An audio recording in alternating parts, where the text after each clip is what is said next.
Great leaders always sell the dream. Leaders must have vision because of your position. Just by being a position of a leader, you are in front of everybody, aren't you? Which means your point of view should be different. You can see things they can't see. Your job as a leader is to say, here's what I see.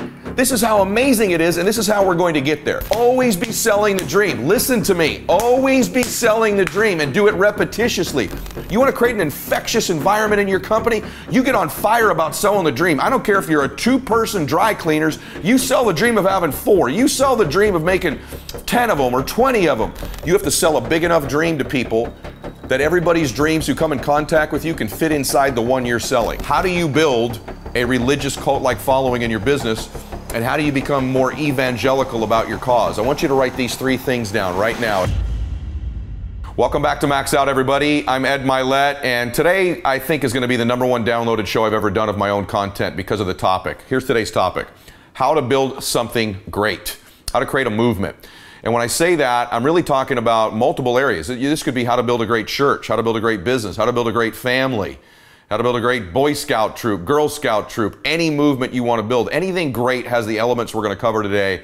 There's a lot of detail here and hopefully some inspiration for you as well. So, you know, there's a great book I read long time ago. I'm going to show my age here, called Selling the Dream by a guy named Guy Kawasaki. And what it really was is Guy Kawasaki was the guy that kind of helped market Macintosh way back in the day for Apple. And it was a study of the history of Apple, and basically his contention was that all great movements, I think all great families, all great churches, all great everything, sell the dream. The leader of that enterprise is almost evangelical, almost like a preacher evangelizing for their cause. You know, great businesses, those of you that are business people, great businesses have a cult-like following, have a religious-like following. It's something that all great movements have. Apple has it. The great fitness companies that you think of, any company you know that's really flourishing has kind of raving fans. And a level past that is almost cult-like and religious-like followers. They believe that deeply. And by the way, I don't mean that in a sacrilegious way, like they believe in it more than they believe in God. You know exactly what I mean when I say that. Deep, raving fans. And those followings are led by evangelists. All great business people, I think all great dads, all great moms should be evangelical about their family. All great business leaders should be evangelists, constantly touting the greatness of your family, the greatness of where you're going, the greatness of your company. For whatever prism you're listening today through, or whatever filter, whether you're listening to this and you want to be a better mother, a better father, a better pastor, a better business leader, a better entrepreneur, I think these things we're going to talk about today are going to rock your world, absolutely. And so how do you build a religious cult-like following in your business, and how do you become more evangelical about your cause? I want you to write these 3 things down right now as a dad, as a mother, and as a business leader. Dream, crusade, recognition. These are the 3 pillars of building anything great. Great evangelists, great leaders and families are constantly selling the dream. Mom's selling the dream. Here's where we're going as a family. We're amazing. We're going to do something great. It's going to be a great day. Great business leaders. Here's where the company's going. This is what we're going to accomplish. This is the vision. This is the future. This is the road we're heading down. This is how amazing it's going to be. See, great leaders always sell the dream. Leaders must have vision because of your position. Just by being a position of a leader, you are in front of everybody, aren't you? Which means your point of view should be different. You can see things they can't see. Your job as a leader is to say, here's what I see. This is how amazing it is, and this is how we're going to get there. So great leaders, like that book said, sell the dream constantly. Great entrepreneurs are constantly conscious of selling the dream to their employees, to their clients, to their vendors, to potential clients, to people they sell, to people they do business with, to people in the warehouse. No matter what your business is, I don't care what it is, always be selling the dream. Listen to me. Always be selling the dream and do it repetitiously. Don't get tired of saying the same things over and over again. See, business is not about saying new things to old people. Business is about saying old things to new people. So constantly be selling the dream. As a mother or father, you want to turn your family around? You want to raise great kids? Sell them the dream on the future. Sell them where they're going. Sell them where your family's going. All the time, sell the dream, sell the dream, sell the dream. Second element is crusade. If you're going to build a cult-like and religious-like following in your business, for example, your crusade, constantly be messaging your crusade, your cause, your mission. These are all in that same thing of the difference you make in the world, the contribution you make. You must be messaging it all the time. We're making a difference. This is our cause. This is our mission. This is our crusade. These are the two big messages that all great entrepreneurs that are evangelical create. They're constantly selling the dream, constantly selling the crusade. This creates a culture. All your systems, all your messages, all your marketing, all your social media, everything you do is about dream and crusade. You want to create an infectious environment in your company? You get on fire about selling the dream. I don't care if you're a 2-person dry cleaners. You sell the dream of having 4. You sell the dream of making 10 of them or 20 of them, and you have a crusade about it. We do the best job. We get clothes the cleanest. We're meticulous. We take it to a level nobody else does. We care. We make a difference. We help people make more money because they're sharper dressed in our clothes. I don't care what your business is. If you make sandwiches, the crusade of being the best and them eating healthy or them enjoying it or bringing passion to people's lives or pleasure to their lives. Talk about your crusade and your mission. If you're in the financial business or the real estate business or the fitness business, I don't care, the tech business. What's the dream? What's the crusade? What's the mission? And sell it over and over and over again. This is how we build a following. And then lastly, recognition. Always be recognizing people. Always be holding people up. Always acknowledge people that are performing at a high level. Build an environment where you're recognizing people all the time so that people want to rise up. You know, if you have an environment of recognition all the time, that the people who aren't being recognized see the ones who are and want that to happen. So recognition elevates the company, elevates your vendors, elevates your clients. By the way, what do you do to recognize your clients? What do you do in your business to recognize your clients? What do you do to recognize your recruits? What do you do to recognize your employees? What do you do to recognize your vendors? What do you do to recognize your assistant? What do you do to recognize people? How great are you at recognizing people, right? And if you show me a leader who sells the dream, who's got an unbelievable crusade, who's got recognition in place, I'm going to assume you have systems in place because you can't function without those as an entrepreneur. But the separator between the good and the great, the extraordinary companies, the movements, the systems are not the separator. The systems are fundamentals to even get in the game. But once you're in the game, how good's your dream selling? How repetitious is it? How believable is it? How big is it? And by the way, on selling the dream, you have to sell a big enough dream to people that everybody's dreams who come in contact with you can fit inside the one you're selling.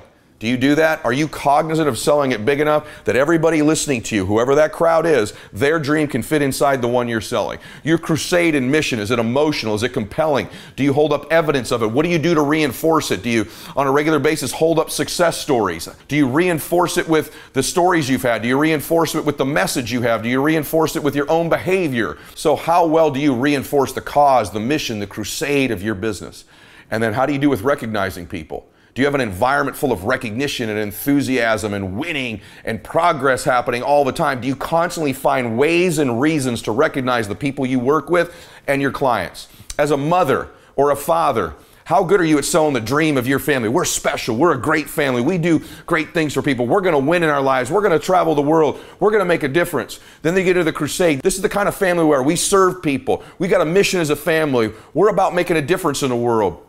We're special. We're givers. Do you do that? And do you recognize people? Man, you look beautiful today. You look amazing. Great job on your test. I'm so proud of you. You're my favorite. Do you do things all the time to recognize your children and your spouse? How good are you at that? Like, just take a step back and breathe for a second. When's the last time you recognized your spouse? And do you do it repetitiously and regularly all the time where it's infectious? Do you recognize your children? Do you recognize your parents or your siblings? How good are you at just, I love you, I believe in you? Do you call them? Do you text them? Do you write handwritten notes? Do you hug them? Do you just have an environment of recognition in your household? See, I think a great family's got a dream. A great family's got a mission and a cause. And a great family recognizes each other. That's what a great church does. It's what a great football team does. It's what a great business does. The most powerful force in the history of the world is religion, right? And I'm not talking about building something that is important as someone finding God, but I am talking about building the same elements. See, Rick Warren in The Purpose-Driven Life wrote this great book, well, the best-selling book of all time other than the Bible. And in that book, he lists 5 things that are sort of the keys, purposes to a religion. Right? I thought it was interesting. So I'm going to give you what those 5 keys were because I think they apply to business. I think they apply to family. So we're going to listen to Rick Warren's 5 things. I'm going to give them to you right now. And then I'm going to tell you they apply to business for you being evangelical and creating a religious cult-like following for your company and your products, which is what you all want. So those 5 things are fellowship, 2, discipleship and education, 3, worship, 4, ministry and service, and 5, evangelization. These are the 5 purposes of religion that he lists in the purpose-driven life. So how does that apply to business? Let's start with fellowship. You want to create fellowship in your business. You want to create a community type environment for your clients and the people that work with you, because people want to belong in life. Number 1 need for human beings is the need to belong. So if you're not creating that in the atmosphere around your company, again, if it's a dry cleaners, what do you do when they walk in to make them feel like they're a part of a community? Things you say, things you give them, signs that are on the wall. It begins to build a community. If you have a financial services business or a real estate business or a tech business or a nutrition business, what are you doing to build community around your business? Could that be your social media, your website, your environment, the workplace, the things you mail to your clients thanking them? What are you doing to build community or fellowship in your business? Number 2 is discipleship or education. What are you doing to build disciples, which means what does your company believe in? What did it stand for? What's the action that you want to give them? The way you build people who are raving fans and followers is they know what you stand for. They know what you believe in. They know what your mission is. This is the way that you begin to build sort of disciple type following. And then the second thing is education. Every business can be teaching somebody something, and that's another way you build raving fans and building disciples is by teaching them something. So your business ought to have an educational slant to it in some way. You need to be thinking through how you begin to create that in your business by teaching people things. And that could be just a value proposition. It could be something you stand for, it could be something you mail them, something you teach them, but it begins to build discipleship and education in your business. The third purpose of religion that Rick lists is worship. And we do want people to kind of be in our presence in our business being that in love with who we are and what we do. In religion, they worship a creator. In your business, they're going to worship your cause and your mission and what you stand for. And so it's got to be constantly messaged all the time. In some way, shape, or form, worship is a strong word for really believe. Strong word is to really be connected. Strong word to believe that you're different and unique and special and cause-oriented. People want to be a part of a movement, just so you know, even as a consumer. That's why you see people wear the t-shirts of different brands. Anything they can do to say, I belong here, and I belong here because I worship or I believe in the cause. I believe in the mission. I believe in what this company stands for. That could be what the leader stands for, the product stands for, the delivery stands for, the industry stands for, but they need to know what you stand for. 4 is ministry and service is one of the purposes that Rick lists for religion, and that's also true for a business. Businesses exist to solve a problem. Your messaging needs to all the time be about the service that you do because it's how you mobilize people. You mobilize people around that mission. You're going to hear the common theme here of dream, mission, and recognition. And inside this, what are you doing to recognize the people that are in your service? For example, in a church, if you've ever been to a church, there are people who get identified roles, don't they? There's the pastor or the priest or the rabbi, etc., and whatever the religion is. There's also the ushers. There's the people who do the sign-ins. There's the people who lead worship service, who play the music. These are forms of recognition inside the organization. What are you doing to recognize your client? What are you doing to recognize your colleagues, recognize your recruits at every level, all the time? This is how we begin to build this part of the element of our cult-like religious following. And then lastly, evangelization. Think about all the people who you maybe think are some of the best business people or most influential people you know. Everybody from, and they're different. Think about this, from Martin Luther King to Oprah Winfrey to Mark Cuban to Steve Jobs to Mark Zuckerberg to Elon Musk to the guy I see on TV all the time. You seen this guy with the pillow, My Pillow, the guy with the mustache and the blue shirt and the cross things. I don't even know the guy's name, but he's like evangelical for his cause of why his pillow will help you sleep better. And he repeats it over and over and over again. This is a part of building that religious cult-like following, is being evangelical about your company all the time. What do they all have in common? Because they're all different people. Maybe you look at me this way. Maybe it's one of your favorite business leaders, right? One of your favorite influencers. They have that element. We all look different, we all talk different, but we all had a cause that we preached over and over again. And by the way, in no way, shape, or form am I equating the My Pillow guy with my hero Martin Luther King, or am I equating Oprah Winfrey with myself. My point is that any great leader, I'm talking about the best restaurant in your town, there's an experience when you go in there. And that's the part of it I want you to understand. There's got to be an experience in your family to make it special. There's got to be an experience of being in that household, whether it's where you go or the environment in your home or just the spirit that's inside your home. That's an experience. People want to have a great experience that they do business with, right? So what experience are you creating? When they walk in your restaurant, how do they feel? From the very beginning they meet with you to the end of their meal, what's the experience that you want them to have? In your business, the transaction they make, if you're, say, in the financial services business, what's the experience that you want them to have? Think that through for a minute. From the minute they meet you through their entire lifetime with you, what's the experience feel like? Because if you want referrals, which is what you say you want new people, people refer people when the experience is blissful, when the experience is amazing, when the experience is unique. Think about the places or businesses you do business with right now that you love the most. Your favorite restaurant, your favorite clothing brand, your favorite influencer on social media. Hopefully me. Right? So what's the experience like? How do they make you feel when you're in their restaurant?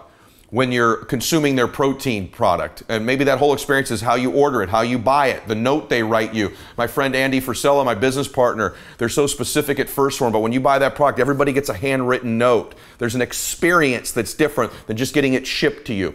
They're creative at how they make people feel, even if it's in a benign transaction, like a dry cleaners, right? Like a sandwich shop. But it's really important in every business to just make the experience of doing business with you slightly different and more enjoyable and pleasurable than everybody else.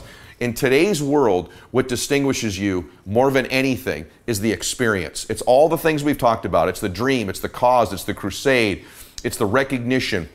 It's all of that wrapped up in what's the experience that people are having when they're with us. Because that's what they will recommend to people, is the experience. What makes a great family is the experience, day to day of that family. It's never perfect, right? There's ups and downs, but what's the spirit and experience in that family? As a mother, what you're creating? What's the experience you're creating as a father for your family? As a business leader, what's the experience? As a pastor of a church, what's the experience there? From when they walk in to when they walk out, to when they get home and you connect with them through social media or however you connect with them. What's the experience of doing business with you? These are the elements of creating a movement, of creating anything great. These are the ways I believe that you create a great family, a great baseball team, a great Girl Scout troop, Boy Scout troop, church or business. These are the elements that create that kind of following and that greatness about what you're doing. You can do something great with your life. You were born to do something great with your life. Yes, you, driving in your car right now, having that bad day, on the treadmill right now, man, just things aren't going the way you want right now. Maybe you're watching this on YouTube going like, hey man, I don't even have a business right now. I'm not even sure I am a good dad. It doesn't matter. Your past does not equal your future. You were put here to do something great in big ways and small ways. You're supposed to help other people. You're supposed to make a difference. You matter. Listen to me. You matter. Your past does not equal your future. Here's the good news. Your present doesn't equal your future either. You're capable at any time of turning your life around. And if no one's reminded you lately, let me remind you. You're supposed to do something great. You're called to greatness. You're called to something higher than where you are right now. And it's some of these elements that matter in doing it. But more than anything, what matters is you knowing it. You knowing you're favored. You know you can do something great. You know you're not out of time. You know you can turn your life around. I know it. Now you need to know it. In fact, you need to know it deeply because it's true. I promise you. I promise you. I promise you. You can do something great with your life. I'm always here, by the way, to help you do it, to inspire you, but most importantly, probably to give you the tools to do it. I wouldn't be spending my time for free with millions of people if I didn't think each and every one of you were capable of doing something great with your life. I do this because there's this little part of me that hopes I'm looking at the Pacific Ocean out here. If I'm a drop of water in the ocean of your life that helps you create a wave that makes a difference in the world, I'd love to be that drop of water in the wave of your life. And I know you can be that wave. I know you can transform your own life and other people's lives at the same time. I hope you hear me on that. I mean it sincerely. In any event, I hope you enjoyed today's program. Hey, listen, if you're watching this on YouTube, you need to get the audio version. Go click on iTunes or Spotify. You got to get it, or my website. There's different content there. If you're listening to this right now, go get on my YouTube channel and subscribe to that so you can see some of this stuff as well. And I want to remind you, I so deeply want to connect with you. For me to be that drop of water in the ocean of your life, just that little thing, I got to know more about you and I want to connect with you more deeply. This is my life's work now, everybody, and I love it. And so I'd ask you to participate in the Max Out 2-minute drill, which is every day on Instagram. I run the Max Out 2-minute drill. I usually post, I'll give you a tip, around 7:30 a.m. Pacific to 8 a.m., somewhere in that window. And if you just have your notifications on, you'll know if you make a comment in the first 2 minutes, every day I do a drawing. I pick a winner every day From everybody who makes a comment in the first 2 minutes, we pick a winner. They get a coaching call with me or my guests, or they get tickets to one of my speaking events, my book, max out gear, hats, shirts, leggings, whatever, every single day. So turn your notifications on, make a comment in the first 2 minutes, and you've got a chance every day to win. I read the comments because I want to know how to help you. I want to know what you're thinking. I want to know what you're going through. I want to hear about your wins as well. The other thing is, if you miss the first 2 minutes, remember this, you can just make a comment at any time during the day as long as you do it every day. So if you miss the first 2 minutes, it could be 5 hours later. Make a comment as long as you do that on every post every day, 5-6 days a week when I post. Then we pick a winner at the end of the week from someone who's just posted every day, no matter what the time is. So we pick a winner there. 2 ways to win.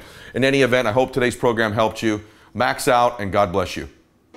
Hey guys, thanks for sticking around. If you'd like more, click the videos right here. They're exactly what you need to see next. And if you're new here, hit subscribe and become a part of the Max Out community. And tell me what you think about the videos in the comments below. I read all of them every week, and I select winners that get all kinds of prizes, gear, coaching calls with me. Make a comment.